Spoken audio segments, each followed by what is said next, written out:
Di balik hiruk-pikuk aktivitas masyarakat, terdapat sebuah usaha yang telah menjadi bagian dari kehidupan sehari-hari.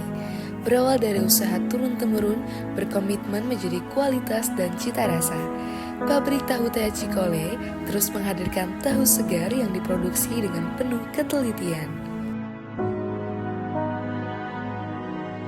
Lebih dari sekedar tempat produksi, pabrik Tahu Tea Cikole merupakan simbol kerja keras, kebersamaan, dan semangat untuk terus mempertahankan kualitas di tengah perkembangan zaman. Di balik keberhasilan sebuah produk, selalu ada visi, komitmen, dan orang-orang yang menggerakkannya. Untuk mengetahui lebih dalam mengenai sejarah, proses produksi, hingga harapan ke depan, berikut wawancara bersama perwakilan pabrik Tahu Tea Cikole. Nama saya Redina, saya salah satu owner gitu. Soalnya ini kan usaha turunan, jadi diterusinnya sama anak-anaknya, salah satunya saya. Sejak kapan Tahu Tea berdiri dan bagaimana awal usaha? Sebenarnya kalau usahanya mah turun-temurun dari kakek ke bapak, terus kita ke anak-anaknya. Nah kalau untuk di Garut ini mulainya dari 2012 kalau untuk di Garut. Apa keunggulan Tahu Tea dibanding produsen tahu lain? Tahu Tea keunggulannya sih gimana ya? Sebenarnya sih kalau tahu itu kuncinya dari air. Kebetulan milih lokasi sebelah sini itu karena kualitas airnya bagus gitu. Jadi dari segi kualitas insya Allah lah bisa lebih unggul lah dibanding yang lain gitu. Oke. Lalu bagaimana Tahu Tea menjalin hubungan dengan pelanggan? Pelanggan, kalau hubungan sama pelanggan ya paling kalau misalkan ngejar kebutuhan sih kan karena emang kebutuhan pokok gitu. Nah, gimana kita mampu bikin produk atau jenis produk gitu yang apa ya, yang pas untuk sehari-hari kekejar dari segi biaya gitu, tapi kualitas masih tetap bagus. Jadi sejauh sini sih alhamdulillah gitu. Kalau misalkan yang dekat-dekat biasanya kalau beli langsung ke sini gitu, bisa dilayanin meskipun istilahnya 5.000 10.000 masih dilayanin datang ke sini. Ya untuk ngejaga itulah gitu sama konsumen. Lalu bagaimana hubungan perusahaan dengan pemasok? Sebenarnya ada pemasok atau pemasoknya bikin sendiri? Bahan baku sih pakai pasokan, cuman kayak belanjanya tuh belanja rutin, nggak yang sekaligus dikirim partai gede gitu. Jadi biasanya kan kalau kita kebetulan pakai bahan bakunya tuh impor. Kebetulan kalau di Garut kebanyakan yang lokal, jadi kita belanja juga di Bandung. Nah biasanya kiriman itu per 3 hari sekali. Kirimannya per 3 hari sekali. Lalu bagaimana cara perusahaan mempertahankan kepercayaan konsumen? Kepercayaan konsumen, kalau dari segi kepercayaan sih paling banter jaga kualitas ya teh. Jaga kualitas, balik lagi ke kualitas produknya gitu. Sejauh sini sih alhamdulillah malah dari segi penjualan juga minimal nggak turun lah gitu. Ya mungkin itu jadi salah satu bukti bahwa sejauh ini masih dipercaya lah gitu sama konsumen. Tahu Tea ini memiliki media sosial nggak? Media sosial ada di Instagram. Nama Instagramnya? Tahu Cikole _tea. Kalau nggak salah gitu, nanti dicek lagi. Instagram aja. Instagram sih. Instagram aja. Tapi di Google Maps udah ada sih. Lalu apakah ada kerjasama dengan pemerintah atau komunitas UMKM?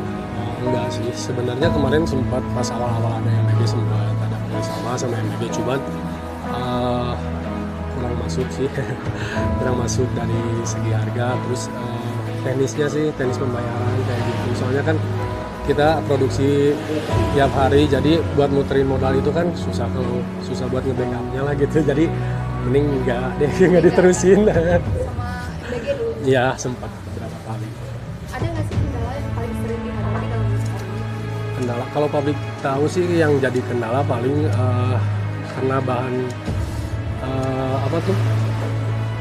kebanyakan lebih bergantung sama listrik. Kadang itu, sedangkan kan kalau di Kabupaten Garut pemadaman listrik lumayan sering ya, khususnya di Wanaraja gitu, lumayan sering. Nah biasanya kalau nggak ada pemberitahuan atau apa gitu, kadang itu yang jadi kendala. Soalnya kalau dari proses produksinya juga yang diproduksi misalkan buat pagi hari itu udah direndam dari jam 11 malam. Jadi kalau misalkan tiba-tiba mati lampu tanpa ada pemberitahuan, ya udah yang udah kerendam itu tuh jadinya kebuang gitu. Jadi yang jadi kendala salah satunya itu gitu. Kalau proses cara pembuatan tahunya nih gimana? Dari bahan Proses pembuatan tahu ya pertama gitu, jadi dari produksi tahu tuh ada yang namanya jirangan, itu tuh satuan produksinya tuh disebut jirangan. Nah, satu jirangannya itu 5 papan kayak gini teh, 5 papan kayak gini. Itu tuh dari bahan baku 13 kilo kedelai jadi 5 papan gitu. Nah, awalnya tuh direndam, habis proses perendaman tuh dicuci, dipisah antara kulit sama kacangnya gitu. Habis itu teh masuk ke mesin penggilingan. Nah, yang keluar itu kedelai yang udah digiling, biasanya disebutnya acian kalau sama tukang tahu. Acian udah itu direndam, direbus, perebusan pertama. Nah, udah direbus itu kalau tukang tahu tuh bilangnya dibesot. Kalau secara umum apa ya namanya? Pokoknya dibesot tuh seperti diperas gitu. Jadi dipisahin antara ampas sama sarinya. Nah, yang diambil tuh sarinya, nanti dicampur sama zat asam. Zat asam kalau tukang tahu bilangnya itu air bunga, cai kembang gitu. Sebenarnya bukan air dari bunga gitu, cuman sebutannya aja gitu, cai kembang.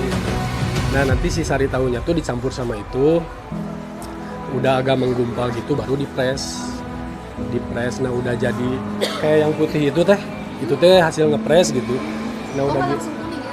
Iya, nggak langsung kuning, putih dulu. Nah, baru masuk ke tahap itu pewarnaan. Kebetulan di sini pakai pewarnanya kunyit alami gitu. Jadi baru ada warna sama rasa itu nanti di sana. Kalau yang putih mah masih basah, belum ada rasanya gitu. Kalau untuk bisa bertahan sejauh ini sih balik lagi ke kualitas sih, ke jaga kualitas, terus bagaimana kita cara manage para pekerja gitu supaya bisa betah. Soalnya kan kalau tahu itu kalau misalkan buat para pekerjanya sendiri jarang buat nyari yang awam gitu, awam di tahu. Jadi kalau kita butuh pekerja itu harus nyari yang udah bisa gitu, makanya sebisa mungkin dijaga lah gitu, biar para pekerja itu bisa betah untuk jaga kualitas. Salah satunya sih jaga kualitas. Boleh tahu namanya siapa dengan siapa? Omud. Siapa? Omud. Obul? Omud. Obud? Omud. Kalau di sini udah kerja berapa lama nih? 7 tahun.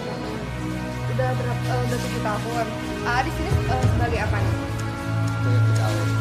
Maksud saya tuh tupoksinya apa? Oh, kunyit. Mewarnai ya? Ya. Oke. Kalau menurut Anda keunggulan tahu teh ini apa sih menurut Anda? Kualitasnya lebih bagus, nah kayak gitu. Nah, menurut Anda Bagus. sendiri tuh gimana nih? Lebih bagus deh. Bagus. Kenapa bisa bilang kalau itu keunggulannya kualitasnya lebih bagus karena apa? Apakah bahannya alami gitu atau seperti apa? Bahannya alami, kunyitnya alami. Kulitnya juga asli juga ya? Iya. Sebelumnya pernah ada kendala nggak selama bekerja di sini? Ya ada. Oh, enjoy ya? Iya. Enjoy banget. Apa sih yang bikin di sini betah? Nyaman teh. Apa yang bikin nyaman ya? Lingkungannya, teman-temannya, kerjaannya. Nah, jam operasionalnya ini dari jam berapa? Kerjanya sampai jam berapa? Pagi-pagi sampai jam 8 malam. Kalau sehari-hari di sini udah berapa banyak sih yang ngambil tahu ini dan dijualkan? Kan ini ada tuh yang pakai motor gitu, Iya. Nah, itu udah berapa orang? Berapa banyak? 10. 10 orang. Iya. Itu juga dari jam 7, Dari jam 7 sampai jam 10 kalau yang jualan. Oh, jam 10 orang. Nah, biasanya pernah ada sisa nggak sih atau habis semuanya? Alhamdulillah habis semua. Oh, tapi nggak pernah ada sisa. Ya ada. Dijualnya itu per bungkusnya berapa? Perbungkus 5.000 teh, satunya 1.000. Yang kalau yang 1.000. besar Kalau yang kecil 900.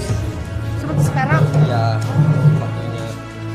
Ini kalau ini yang gede ya. Ya, yang gede. Selain ini pernah bekerja, selain bekerja aku mewarnai, ada yang lain nggak? Aku Ya, warna aja. udah di sini terus ya dari Iya. awal. Sendiri bisa bekerja di sini tuh karena ada wawancara dulu kah, interview dulu atau kayak gimana? Ya ada diajak sama temen. Oh, dari sama teman. Total karyawan di sini ada berapa? 6, 9 teh. 9 orang. Ada Ya. yang perempuan nggak? Nggak ada. Oh, ada cuma Paling yang jualan, kalau jualan ada cewek. satu. Ya.